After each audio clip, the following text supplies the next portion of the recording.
All I want to register my displeasure. I want to register my displeasure, Mr. Speaker, with the absence of the IPOA chairman in these proceedings. And I will say this for the record, that IPOA is perhaps the weakest link when it comes to investigating crimes committed by police officers. You have failed this country. The absence of your chairman in a proceeding as important as this is just a testimony of how casually you do your work. To hear that the IPOA chairman is in Arusha undertaking whatever business he's undertaking when this matter is being transacted in the Senate is a shame. Now let me go to the questions that I want to ask. One, to the IG. Was Central Police Station the first police station for Albert to be booked upon arrival in Nairobi? Is that the place where he was first booked? Secondly, IG,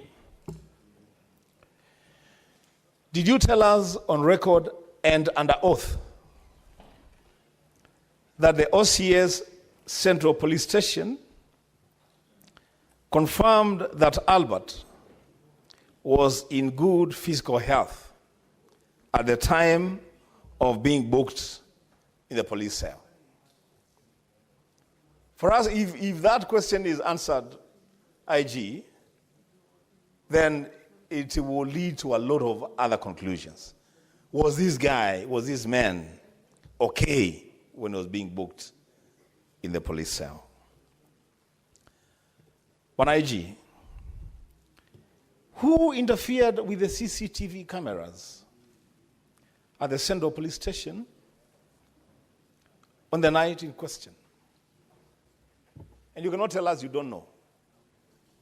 Because if you don't, there's a big problem. Who exactly interfered with the CCTV cameras and for what reason? Number 4, to the CID boss.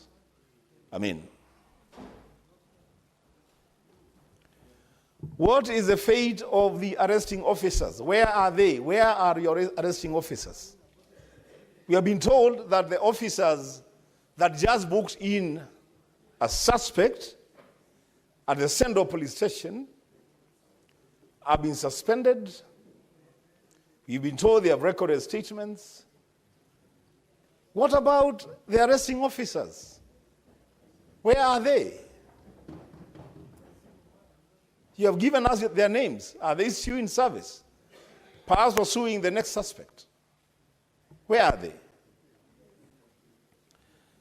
And it is at that point, Mr. Speaker, that I must put it straight to the CID boss. That Kenyans have a big problem with officers from your unit. A big problem. In fact, I will say it on record in the Senate, that the operational tiff between your officers and regular police officers is a source of serious concern to the security of this country.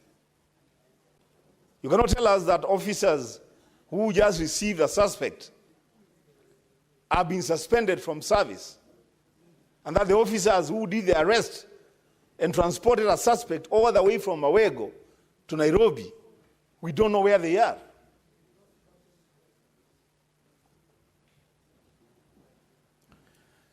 To CS Murkomen, as I conclude.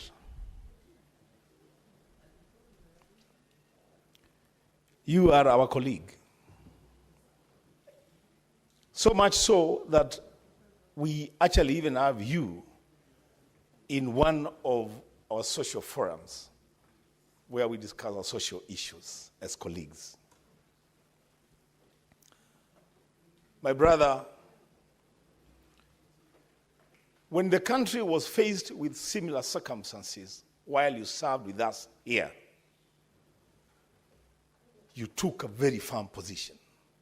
I remember the day when you seated there, really digging into the character of then Regional Commissioner Natembeya, because you believed that he was doing certain things that were not right for Kenyans.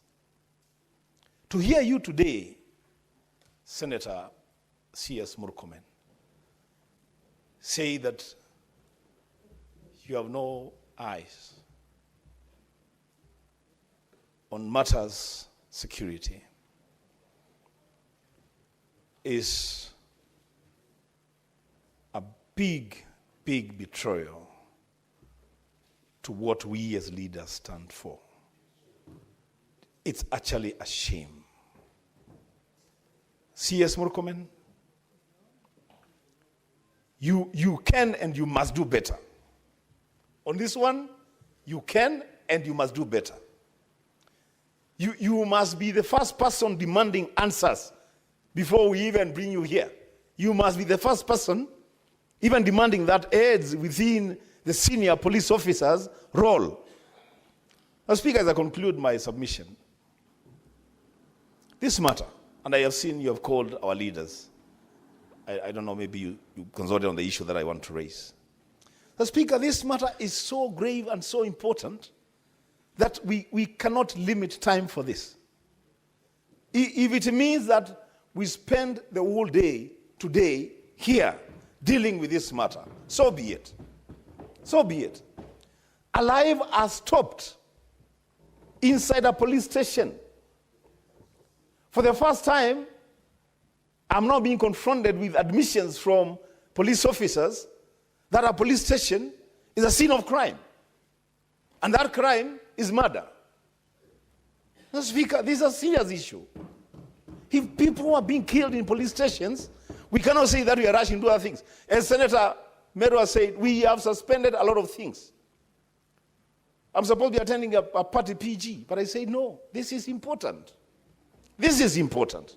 The Speaker, give senators, colleagues, a chance to just deal with this matter. And if need be, if we need CCTV camera to be played, to just get to the bottom of this matter, the Speaker, so be it. I submit. Senator Veronica.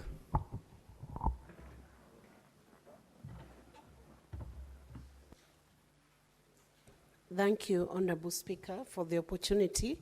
And I want to thank the CS for coming in promptly to respond to issues that arise on your desk. Issues of serious urgency and serious emergency in our country.